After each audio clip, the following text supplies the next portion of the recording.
السلام علیکم ناظرین، کسی نہ کسی طرح میں نے رات ایئرپورٹ پر گزار دیا۔ دن نکل آیا۔ نومبر میں اسلام آباد میں سردی اور دھند تھی۔ ایئرپورٹ کے باہر ایک ٹریولنگ ایجنسی کے آفس سے مجھے کراچی کا ٹکٹ مل گیا۔ ابھی جہازوں میں لوگوں کا اتنا رش نہیں ہوتا تھا۔ لوگوں کے پاس ابھی نہ تو اتنا پیسہ آیا تھا اور نہ دولت کا زیادہ لالچ ہی تھا۔ مجھے جہاز میں بڑی آسانی سے جگہ مل گئی۔ اپنے وقت پر جہاز کراچی کی طرف پرواز کر گیا۔ کراچی پہنچنے پر میں نے پہلا کام یہ کیا کہ اپنے لیے نئی پتلون، قمیض اور جوتے خریدے۔ انہیں ایک لفافے میں ڈال کر شہر کے ایک درمیانہ درجے کے ہوٹل میں کمرہ لے لیا۔ داڑھی، مونچھوں اور سر کے بال ہلکے کروایا۔ نہا دھو کر پرانے کپڑے سوائے جیکٹ کے پھینک دیے اور نئے کپڑے پہن لیے۔ اس دوران میں نے کاغذ پر لکھے ہوئے دونوں بھارتی تقریب کاروں کے نام اور ان کا ایڈریس پڑھ لیا ہوا تھا۔ یہ وہاں مسلمانوں کے نام سے رہ رہے تھے، لیکن کاغذ پر ان کے ہندوانہ نام بھی بریکٹ میں لکھے ہوئے تھے۔ اس طرح ان لوگوں کو اعتماد میں لینے کے لیے میرے لیے آسانی پیدا ہو گئی تھی۔ راولپنڈی کے تقریب کار گرفتار ہو چکے تھے۔ وہاں سے اب انہیں وائرلیس یا ٹیلی فون پر کوئی میرے بارے میں خبردار نہیں کر سکتا تھا۔ مجھے ان لوگوں سے ملنا اور ان سے پاکستان میں مقیم دوسرے بھارتی دہشت گردوں کا سراغ لگا کر ان سب کو پولیس کے حوالے کرنا تھا۔ دن کے 9 بجے کے قریب میں رکشے میں بیٹھ کر اس علاقے کی طرف روانہ ہوا جہاں یہ بھارتی تقریب کار مسلمان بن کر رہ رہے تھے۔ ان کے مکان کا ایڈریس کاغذ پر لکھا ہوا تھا۔ معلوم نہیں تھا کہ وہ دونوں اکٹھے وہاں رہتے تھے یا ان میں سے ایک تقریب کار وہاں رہتا تھا۔ یہ مجھے وہاں جا کر ہی معلوم ہو سکتا تھا۔ جس علاقے کا ایڈریس کاغذ پر لکھا ہوا تھا وہ کراچی شہر کے شمال میں سمندر کے قریب ایک چھوٹی سی مزدور بستی تھی۔ کوارٹر نما غریبانہ مکان ادھر ادھر نظر آ رہے تھے۔ ایک مختصر سا بازار تھا جہاں دکانیں کھلی تھیں۔ میں ایک چائے کی دکان پر آ کر بیٹھ گیا۔ میں نے چائے منگوا لی اور خاموشی سے چائے پینے میں مصروف ہو گیا۔ مکان کا نمبر مجھے یاد تھا۔ چائے پینے کے بعد میں نے چائے کی دکان کے مالک کو مکان کا نمبر بتا کر پوچھا کہ یہ مکان کس طرف ہے۔ اس نے ذرا آگے ہو کر بائیں طرف کوارٹروں کے درمیان سے گزرتی کچی سڑک کی طرف اشارہ کر کے کہا، جہاں سڑک دائیں طرف مڑ جاتی ہے یہ مکان اس طرف تیسرا ہے۔ آپ کو کس سے ملنا ہے بابو؟ میں نے ایک بھارتی تقریب کار کا مسلمانوں والا نام بتایا تو دکاندار بولا، اچھا تو آپ کو ڈاکٹر صاحب سے ملنا ہے۔ ایڈریس جو کاغذ پر لکھا تھا وہاں اس تقریب کار کے اسلامی فرضی نام کے ساتھ ڈاکٹر نہیں لکھا ہوا تھا۔ میں نے کہہ دیا، جی ہاں، ڈاکٹر صاحب ہی سے ملنا ہے۔ دکاندار نے لڑکے کو بلا کر کہا، جا بے صاحب کو ڈاکٹر اللہ یار کی دکان پر چھوڑا۔ میں نے جلدی سے کہا، نہیں نہیں، اس تکلیف کی ضرورت نہیں، میں خود ہی چلا جاؤں گا۔ میں نے چائے کے پیسے دیے اور کوارٹر نما ایک منزلہ شکستہ سے مکانوں کے درمیان جو کچی سڑک بنی ہوئی تھی اس پر چلنے لگا۔ آگے جا کر سڑک ایک طرف کو مڑ گیا۔ ادھر تیسرے مکان کے باہر میں نے 2 عورتوں کو جو لباس سے مزدور لگتی تھیں زمین پر بچوں کو لیے بیٹھے ہوئے دیکھا۔ میں آہستہ آہستہ چلتا دکان کے قریب آ گیا۔ دیکھا کہ دکان کی پیشانی پر بورڈ لگا تھا جس پر لکھا تھا، ڈاکٹر اللہ یار ہومیوپیتھک، یہاں ہر مرض کا علاج کیا جاتا ہے۔ دکان کے اندر ایک چھوٹی سی داڑھی والا آدمی میز کے پاس کرسی پر بیٹھا تھا۔ ایک مریض اس کے پاس سٹول پر بیٹھا تھا۔ ڈاکٹر نے اس کے سینے پر اسٹیتھوسکوپ لگی ہوئی تھی۔ پرانی بسیدہ سی دکان تھی۔ سامنے دیوار کے ساتھ الماری میں ہومیوپیتھی دوائیوں کی شیشیاں بھری ہوئی تھیں۔ دیوار پر ایک چارٹ بھی لگا تھا جس پر انسانی جسم ڈھانچہ بنا ہوا تھا۔ 2-3 مریض سامنے دیوار کے ساتھ بینچ پر بیٹھے تھے۔ ڈاکٹر کی عمر 40 کے قریب ہوگی۔ بوڑھا آدمی نہیں تھا۔ آنکھوں پر سفید شیشوں والی اینک لگی تھی۔ سر کے بال چھوٹے چھوٹے تھے۔ بھورے رنگ کی پرانی اجکن پہن رکھی تھی۔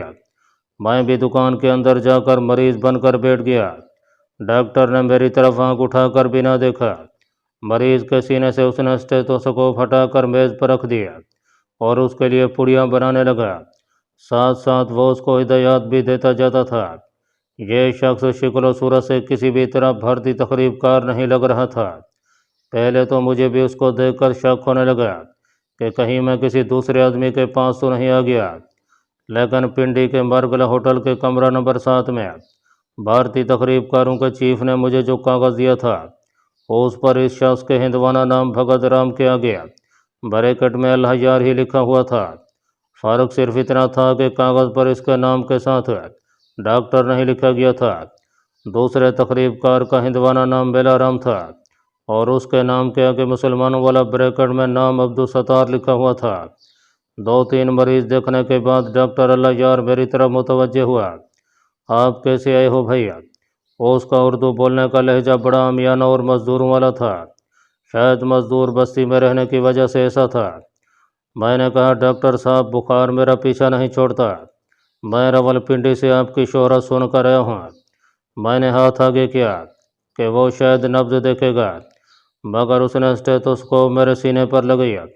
3-4 سیکنڈ خاموشی سے آنکھیں بند کیے جیسے غور کرتا رہا، پھر اسٹیتھوسکوپ میز پر رکھ دی اور بولا بھائی تمہیں اس وقت کوئی بخار نہیں ہے؟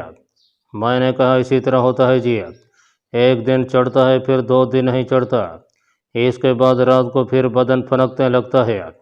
یہ سلسلہ پچھلے 2 مہینوں سے چل رہا ہے۔ پنڈی پشاور لاہور میں بھی ڈاکٹروں کو دکھایا مگر کسی کی دوائی سے آرام نہیں آیا۔ آخر ایک ریٹائرڈ فوجی چڈھا صاحب نے آپ کے پاس جانے کا مشورہ دیا، اب آپ کے پاس آ گیا ہوں۔ چڈھا کا نام سنتے ہی میں نے دیکھا کہ ڈاکٹر صاحب ٹھٹک سا گیا۔ وہ کوئی کتاب کھول کر میرے مرض کے بارے میں کچھ تلاش کر رہا تھا۔ چڈھا کا نام میری زبان سے سننے کے بعد اس نے کتاب بند کر دیا اور مجھ سے مخاطب ہو کر کہا بھائی تمہاری بیماری کی وجہ معلوم نہیں ہو رہی، تم پیچھے کمرے میں چل کر بیٹھو، تمہارا پورا چیک اپ کرنا پڑے گا۔ میں اٹھ کر دکان کے پیچھے چھوٹے سے کمرے میں بلکہ کوٹھڑی میں آ کر مونڈھے پر بیٹھ گیا۔ یہاں زمین سے کوئی 2 فٹ اونچا میلا کچیلا اسٹریچر پڑا تھا، دیواریں خالی تھیں، پچھلی طرف جو کھڑکی کھلتی تھی اس کی سلاخوں میں سے تازہ ہوا اور دن کی روشنی آ رہی تھی۔ کوئی 15 منٹ کے بعد ڈاکٹر صاحب یعنی بھارتی تقریب کار کوٹھڑی میں آ گیا۔ آتے ہی اس نے دروازہ بند کر دیا اور میری طرف دیکھ کر بولا اسٹریچر پر لیٹ جاؤ، تمہارا پورا چیک اپ کرنا ہوگا۔ صاف لگ رہا تھا کہ میرے بارے میں اس کو پوری تسلی نہیں ہوئی، کیونکہ چڈھا کوئی اور فوجی بھی ہو سکتا تھا، یہ شخص بڑا تجربہ کار معلوم ہوتا تھا۔ میں نے کہا بھگت رام میں کرنل چڈھا سے راولپنڈی میں مل کر آ رہا ہوں، تمہارے لیے ایک ضروری پیغام لایا ہوں۔ وہ میرے سامنے اسٹریچر پر بیٹھ گیا اور مجھے ٹکٹ کی باندھ کر دیکھنے لگا۔ وہ مزید تصدیق چاہتا تھا، کہنے لگا کرنل چڈھا تمہیں کس جگہ ملا تھا؟ مجھے ایک ہی ڈر تھا کہ کہیں اخبار میں پنڈی مرگلا ہوٹل سے پکڑے جانے والے بھارتی تقریب کاروں کی خبر اخباروں میں نہ آ گئی ہو، لیکن پنڈی پولیس نے عقل مند ہونے کا ثبوت دیا تھا۔ اس نے اخبارات کو یہ خبر نہیں بتائی تھی کیونکہ اس طرح سے دوسرے تقریب کاروں کو رپوش ہو جانے کا امکان تھا اور پنڈی پولیس گرفتار شدہ تقریب کاروں سے مزید معلومات حاصل کرنا چاہتی تھی۔ میں نے کہا وہ مجھے مرگلا ہوٹل میں ملا تھا، میں وہاں اپنے 3 دوسرے ساتھیوں کے ساتھ موجود تھا، ہمارا چیف بھی وہیں پر تھا۔ میں نے اسے مرگلا ہوٹل والے اور تقریب کاروں کے ہندو نام بتایا، اس کے باوجود اس شخص نے مجھے ہاتھ نہ پکڑایا۔ کہنے لگا مرگلا ہوٹل میں کل رات کا پاسورڈ کیا تھا؟ میں نے اسے وہ سارا مکالمہ زبانی سنا دیا جس میں تھا کہ کیا مہارانی اسی کمرے میں ٹھہری ہوئی ہے اور یہ کہ مجھے مہارانی کی ارتھی کے پاس لے چلو۔ اس کے ساتھ ہی میں نے جیب سے کاغذ کا وہ پرزہ نکال کر اس کو دکھایا جس پر چیف کے ہاتھ سے اس کے اور کراچی میں مقیم دوسرے ہندو تقریب کار کا نام اور ان کا ایڈریس درج تھا۔ وہ کاغذ پر لکھی ہوئی تحریر غور سے پڑھنے لگا، اب اسے یقین آ گیا تھا کہ میں ان کا ہی ساتھی ہوں۔ کہنے لگا کرنل نے کیا پیغام دے کر تمہیں یہاں بھیجا ہے؟ کوئی چنتا والی تو بات نہیں ہے؟ میں نے کہا ایسی کوئی بات نہیں ہے، کرنل چڈھا نے مجھے جو پیغام دیا ہے وہ میں میلا رام کے بھی سامنے بیان کرنا چاہتا ہوں۔ تمہارا دوسرا ساتھی میلا رام کہاں رہتا ہے؟ بھگت رام عرف اللہ یار کہنے لگا وہ شپ یارڈ میں مزدوروں کا میٹ لگا ہوا ہے، رات کو میرے مکان میں آ کر سوتا ہے۔ تمہارا مکان کہاں ہے؟ میری دکان کے اوپر ہے۔ اس بھارتی تقریب کار نے مجھے بتایا کہ اس کا ساتھی جس کا اصلی نام میلا رام تھا اور عبدالستار کے نام سے کراچی میں شپ یارڈ میں کام کر رہا تھا، رات کو آئے گا۔ میں نے کہا تمہیں تو معلوم ہی ہے کہ ہمیں اپنے ساتھیوں کے بارے میں امرتسر سینٹر کی طرف سے یہ نہیں بتایا جاتا کہ وہ کہاں کہاں پر کام کر رہے ہیں، ان کے نام کیا ہیں اور ان کی تعداد کتنی ہے۔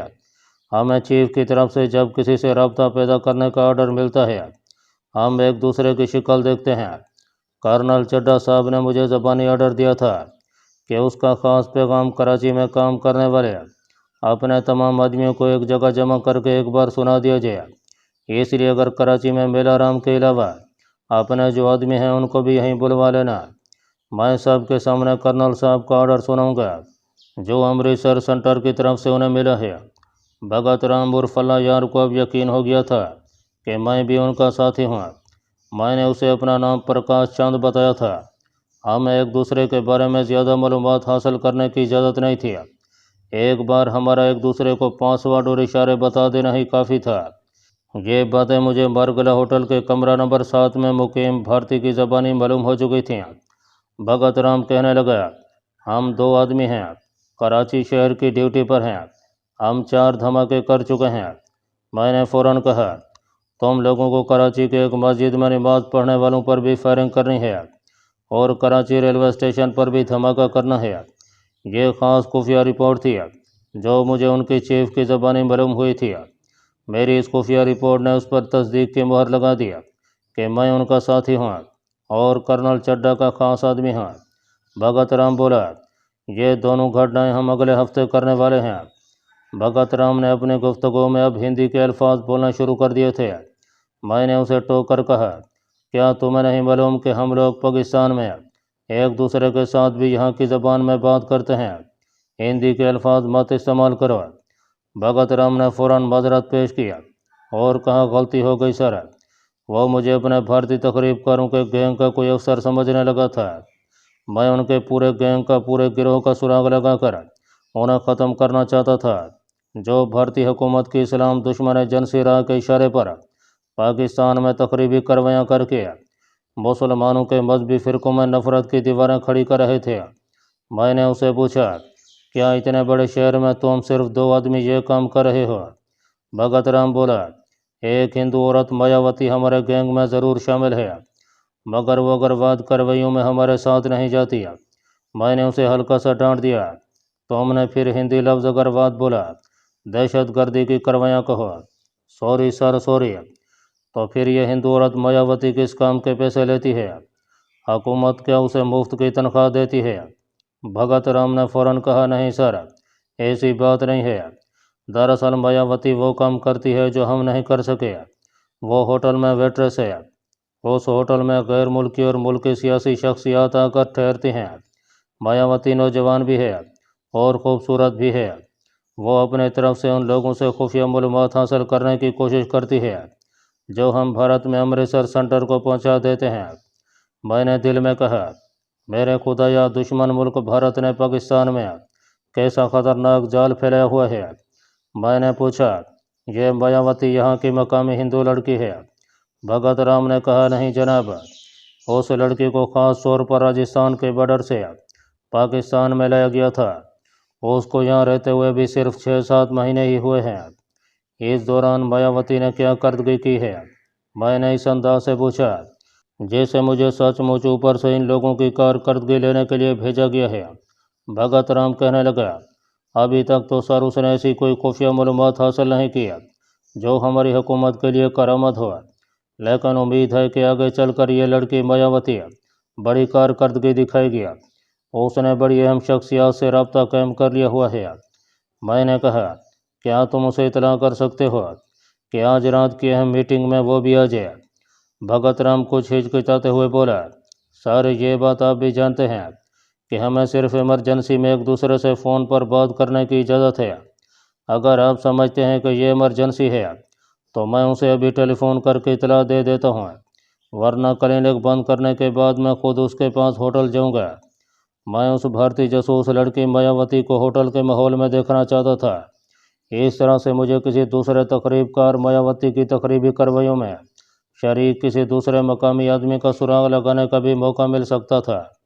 میں نے بھگت رام سے کہا، تم مت جانا، میں خود اس کے پاس جا کر اسے خبر کروں گا۔ میں اس کی بے خبری میں اس کی کارکردگی کا جائزہ بھی لینا چاہتا ہوں۔